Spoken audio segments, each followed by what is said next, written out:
사도신경은 우리가 믿는 하나님 예수님에 대한 믿음의 고백이 담겨져 있었습니다.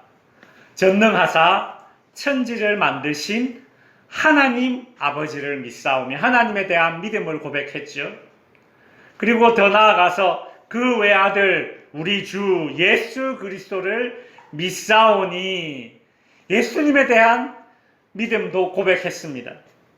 그리고 이제 오늘 배울 내용인데요. 사도신경에는 성령을 믿사오며 그리 고백을 합니다.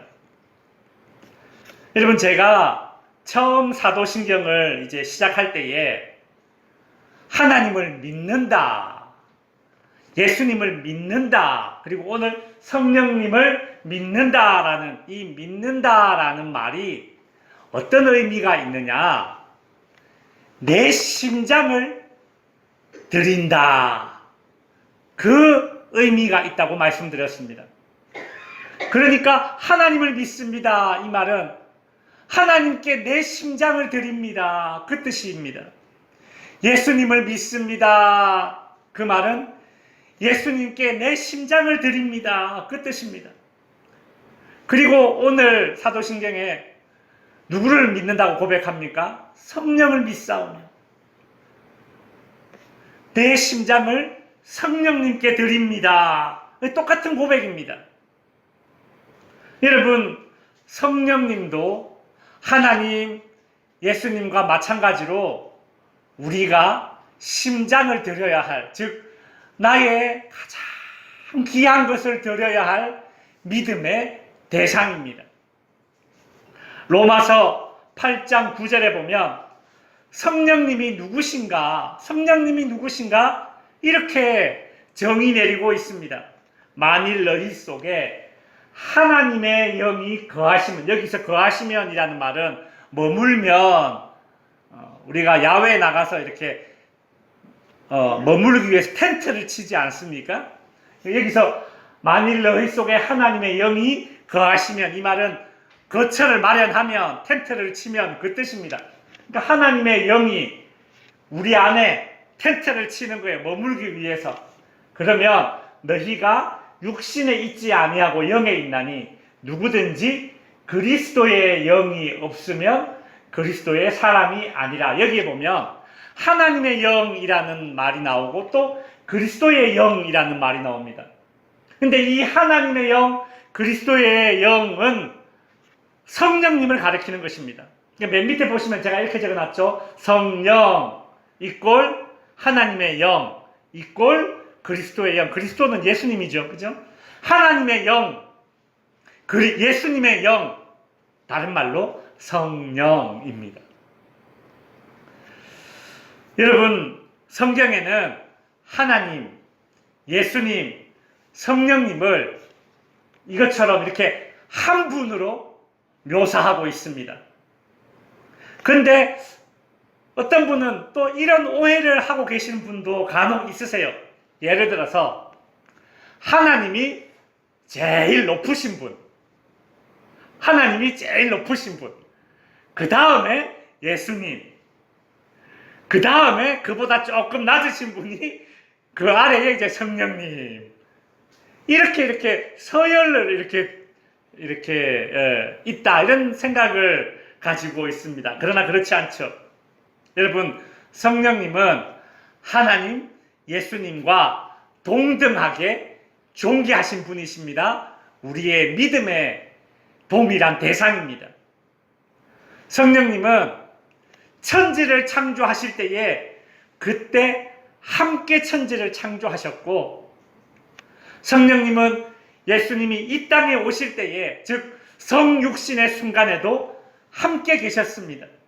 여러분, 그래서 마리아가 예수님을 잉태할 때에 어떻게 잉태했다라고 말합니까? 성령으로 잉태했다, 그렇게 말씀하고 있잖아요.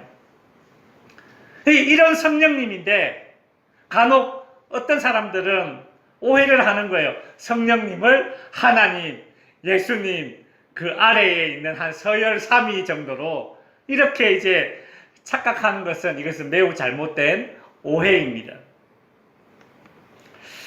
예전에 이제 우리나라에 이제 몇몇 이제 부흥사님 목사님들 중에 부흥회를 이렇게 인도를 하시면서 성령 받아라 이렇게 외치시기도 하시고 또 성령 받아라 하시면서 막 이렇게 안수 기도도 그렇게 하기도 하셨습니다.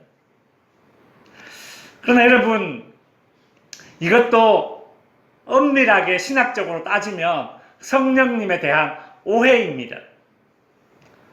성령님을 마치 무슨 물건 주고받듯이 받아라 할 수 있는 그런 분이십니까? 받아라 라는 말은 물건을 줄 때나 받아라 라고 이야기하는 거예요. 그죠? 서진아 이거 받아라. 볼펜 받아라. 그죠? 여러분, 성령님이 그런 분이십니까? 어떤 사람이 성령 하나님이신데 하나님을 마치 자신이 뭐 아랫사람 부리듯이 받아라 말라 이렇게 말할 수 없는 거예요. 여러분, 이것은 성령님을 인격적으로 무시하는 태도입니다. 에이, 목사님 성경에 보니까 성령 받으라 라는 말이 있던데요. 그래서 성령 받으라 라고 그렇게 부흥사분들이 그렇게 말하는 거 아닙니까?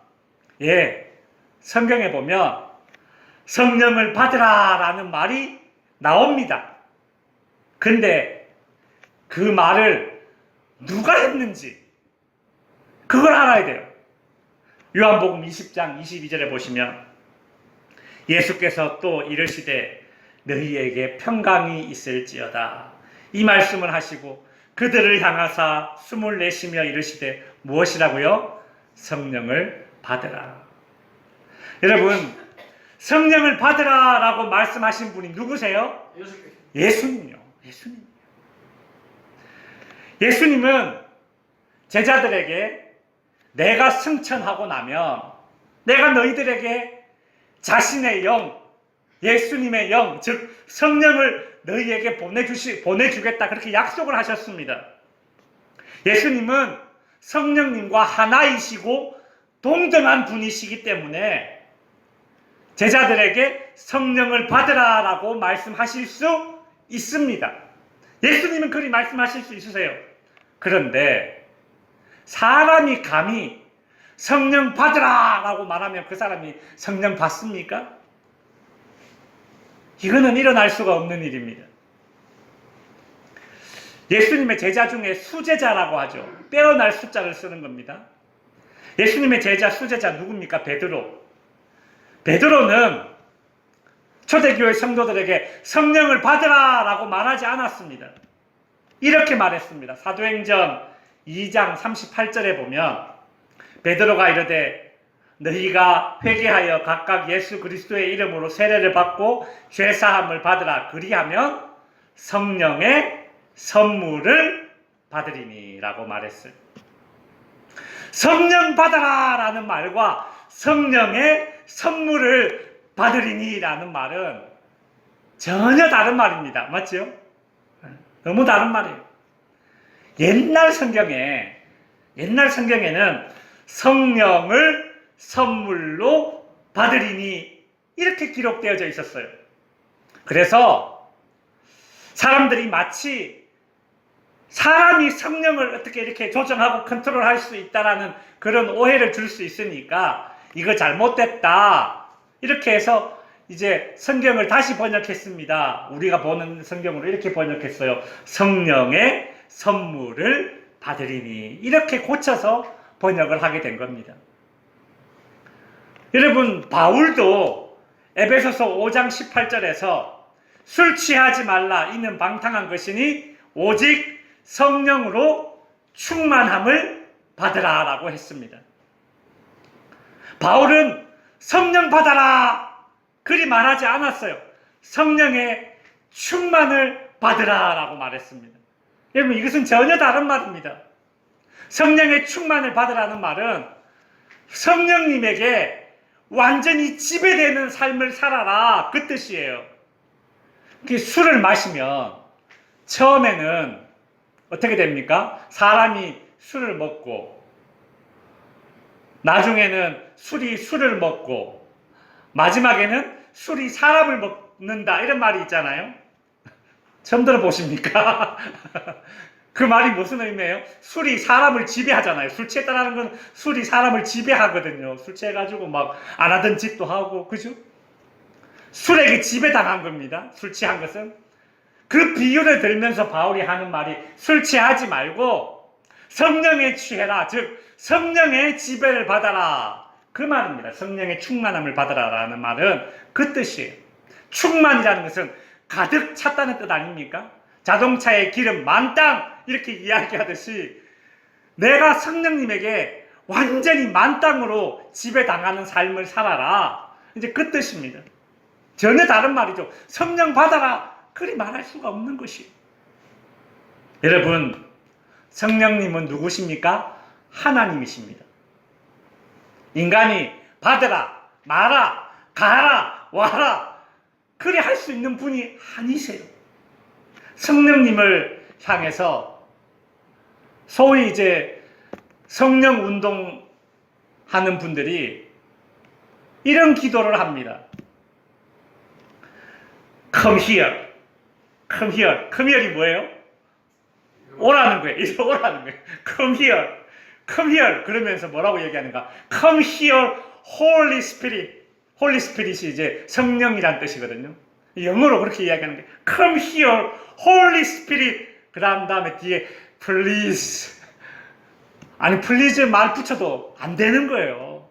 아무리 겸손하게 예의 바르게 예의를 차려가면서 성령님 오라고 이야기한다고 성령님이 옵니까? 여러분, 어떤 신학자분이 그런 말씀하셨어요. 저희 학교 다닐 때 교수님이 그런 성령 운동을 책망하시면서 이렇게 얘기해요. 여러분, 그 무당이 귀신 부르는 행동과 매우 유사하지 않습니까? 무당은 귀신을 부르면 귀신이 옵니다. 그러나 하나님은 그런 분이 아니세요. 오라 그런다고 오는 분이 아닙니다. 그렇게 얘기하시던 제가 그 기억이 있습니다. 오늘날 이제 성령 운동한다는 분이 그런 기도를 하세요. 여러분, 이것은 성령을 부르는 기도지 성령을 구하는 기도가 아닙니다. 예수님은 성령을 구하라 그리 말씀하셨어요. 부르라라고 말씀하시지 않았어요. 구하라는 말은 어떤 의미냐면 성령님 임재하셔서 나를 다스려 주십시오. 나를 다스려 주십시오. 나의 주인이 되어 주십시오. 라고 기도하는 것이 그것이 구하는 기도고 성령님 come here 이거는 뭐예요? 그건 성령을 부르는 기도예요. 인간이 하나님을 자기 마음대로 부를 수 없습니다. 잘못된 기도죠. 우리는 성령님을 구하는 기도를 해야 됩니다. 아시겠죠? 성령님 지금 저에게 찾아와 주셔서 저를 다스려 주십시오. 제 주인이 되어 주십시오. 그렇게 간구하는 거예요. 간구. 와라 마라 명령형이 아닙니다. 그죠? 마치 내가 주인이 된 듯한 성령님을 아랫사람 대하듯이 그렇게 부르는 것은 매우 잘못된 것입니다. 성령님에 대한 이런 오해는 성령님을 마치 어떤 능력, 어떤 기, 에너지 뭐 이런 정도로 착각하게 만듭니다. 오해하게 만듭니다. 성경에서 성령님이 불로 비유되기도 하고 물로 비유되기도 하고 바람으로 비유되기도 하고 그죠? 이렇게 성령님이 물, 불, 바람으로 이렇게 하나님의 영이 이렇게 비유가 되니까 사람들이 오해를 가지는 겁니다. 여러분 성경에서 성령님이 불, 물, 바람으로 비유된 것은 성령님 자체를 물과 불, 기름, 바람으로 비유하는 것이 아니라 성령님의 능력, 성령님이 하시는 일을 불, 물, 바람으로 비유하는 거지 성령님 자체를 물, 불, 바람으로 비유하는 게 아니에요. 이거는 너무나 너무나 다른 것입니다.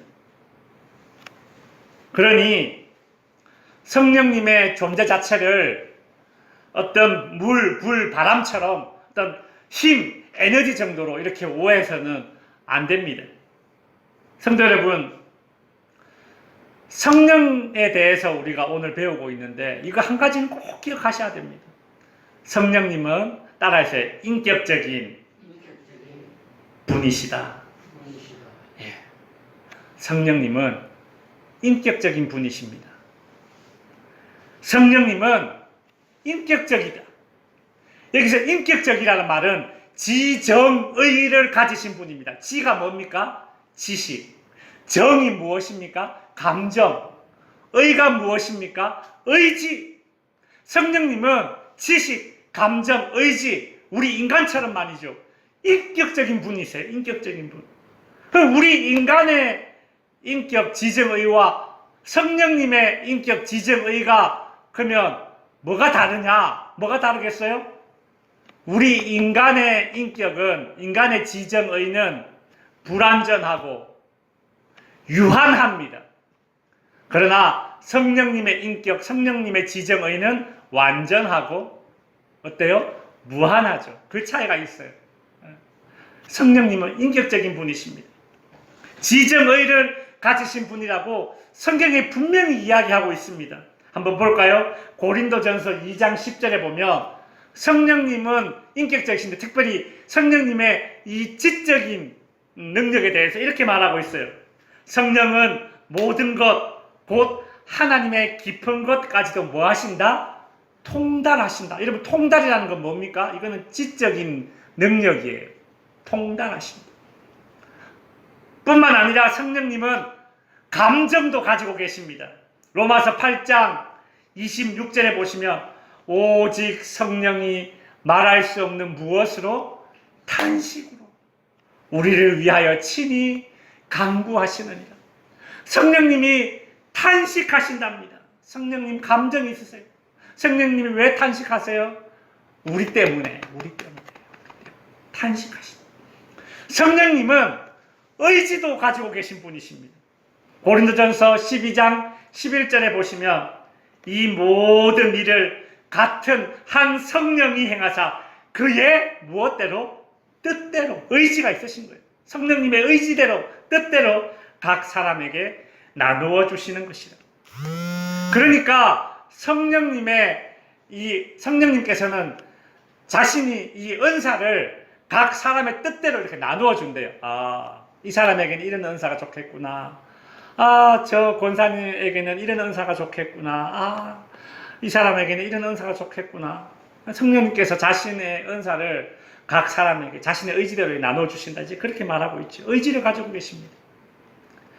이처럼 성령님은 우리 마음대로 부리거나 이용하는 어떤 그런 힘이 아닙니다. 성령님은 완전하시고 무한한 지정의를 지니신 인격적인 하나님 되십니다. 그래서 여러분, 우리가 예배 시간마다 고백하는 이 사도신경은 하나님을 믿사오며 전능하사 천지를 만드신 하나님을 믿사오며 그 외아들 우리 주 예수 그리스도를 믿사오니 그 다음 어떻게 이야기해요? 성령을 믿사오며 동일하게 믿사오며라고 말하고 있잖아요. 하나님 예수님을 믿사오며 성령은 받사오며 그렇게 말하지 않아요. 그죠? 동일한 예수님 하나님처럼 동일하게 우리의 믿음의 대상이라고 사도신경은 고백하고 있습니다. 여러분, 그렇다면 이런 성령님께서 하시는 일은 무엇일까요? 너무너무 많습니다. 여러분, 성경을 읽다 보면 성령님께서 하시는 일이 너무 많아요. 특별히 우리의 이 신앙생활과 우리의 믿음의 여정에 성령님께서는 이 관여된 일이 너무 많습니다. 성령님께서는 우리의 믿음과 구원과 성화와 영화와 우리의 모든 신앙의 여정에 다 관여하고 계신 분이 바로 성령님이세요. 그래서 여러분 이 많은 걸 오늘 이 시간 뭐 다 말할 수도 없습니다. 딱 세 가지만 간략하게 살펴보겠습니다. 첫째, 성령님께서 하시는 일은 무엇인가 하면 1번 같이 한번 읽어봅니다. 시작. 예수님을 믿게 하신다. 여러분 성령님이 하시는 일 제일 중요한 일입니다. 무엇입니까? 예수님을 믿게 하신다라는 것입니다. 우리로 하여금 예수님을 믿게 하신다라는 거예요. 여러분 우리의 믿음과 성령님은 뗄래야 뗄 수 없는 그런 관계이십니다. 특별히 성령님은 우리가 지닌 이 믿음의 99%의 지분을 가지고 계신 분이 바로 우리 성령님이세요. 왜냐하면 애초에 성령님이 아니라면 우리가 예수님조차 믿을 수 없는 그런 존재들입니다. 고린도전서 12장 3절에 보면 이렇게 말하고 있죠. 성령으로 아니하고는 누구든지 예수를 주시라 할 수 없느니라. 여러분 내가 내 힘으로, 내 의지로, 내 결정으로 여러분이 예수님을 믿게 되었다 그렇게 착각하지 마십시오. 내가 예수 믿게 된 것은 성령님께서 내 마음을 움직여 주셨기 때문입니다. 여러분 사람이 자신의 의지로 예수님을 믿을 수 없습니다. 여러분 주변에 한번 보십시오. 이런 사람이 있습니다. 저 사람은 말이지 나보다 예수를 믿을 이유가 더 많은 사람인 것 같은데 왜 예수님을 안 믿을까? 이런 사람이 있습니다. 저 사람은 참 심성도 곱고 조금만 어떻게 해주면 예수를 믿을 것 같은데 이런 생각이 들게 만드는 사람이 있어요. 근데 그런 사람이 예수님을 믿지 않습니다. 왜일까요?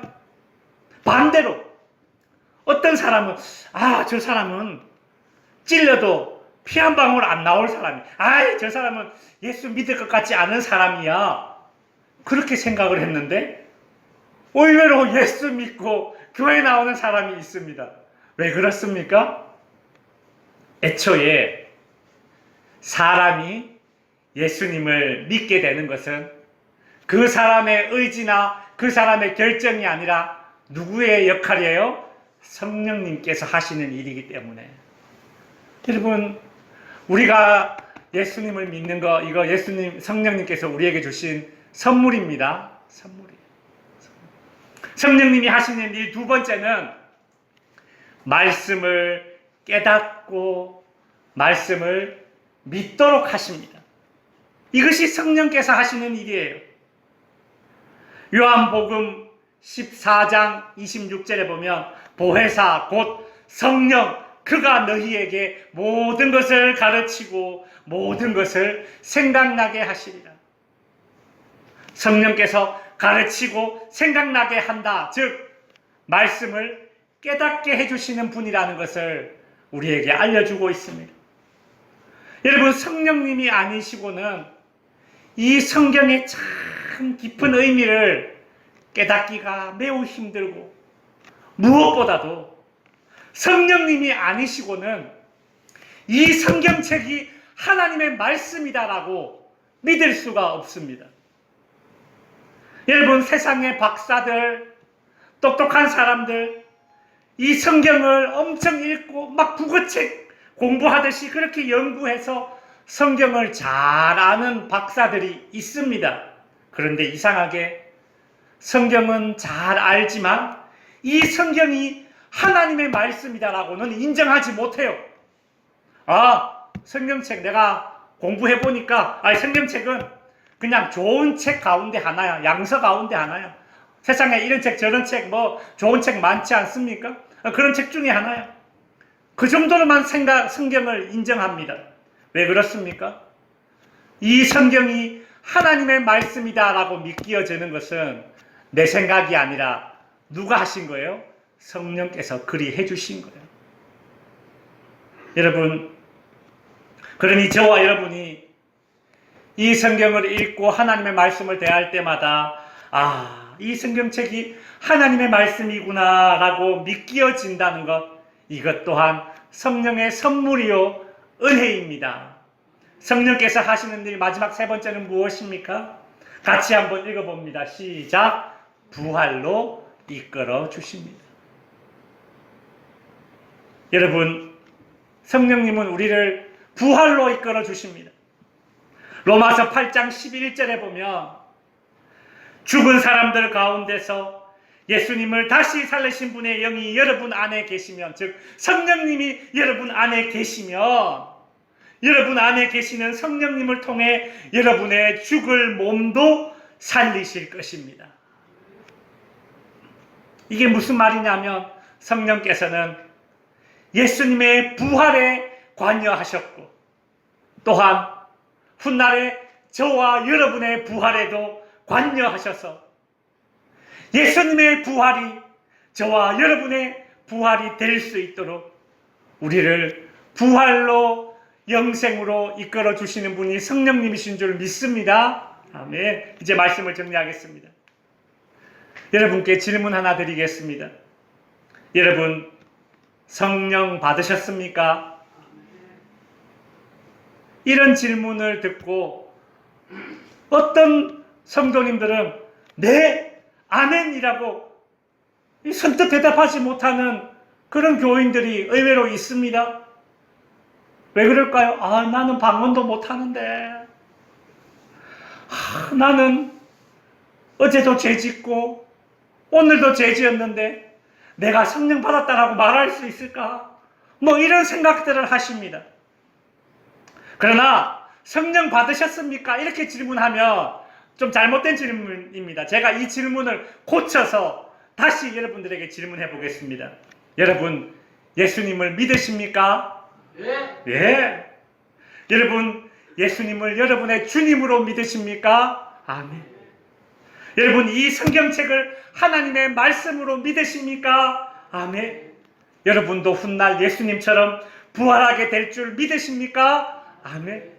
이렇게 질문하면 다 아멘하고 확신을 가지고 아멘, 네라고 대답할 수 있습니다. 여러분 스스로 만들어낸 확신이 아니라 지금 이 질문에 대한 대답, 아멘, 네라는 이 확신은 성령께서 주신, 성령님께서 여러분의 마음 안에 주신 그 선물입니다. 믿음의 확신이라는 사실을 깨달으시기 바랍니다. 여러분은 이미 그래서 성령님이 주시는 그 선물을 받으신 분들입니다. 그러니 그 성령님과 늘 동행하면서 흔들리지 않는 믿음으로 굳게 서시는 저와 여러분이 될 수 있기를 바랍니다. 기도하겠습니다.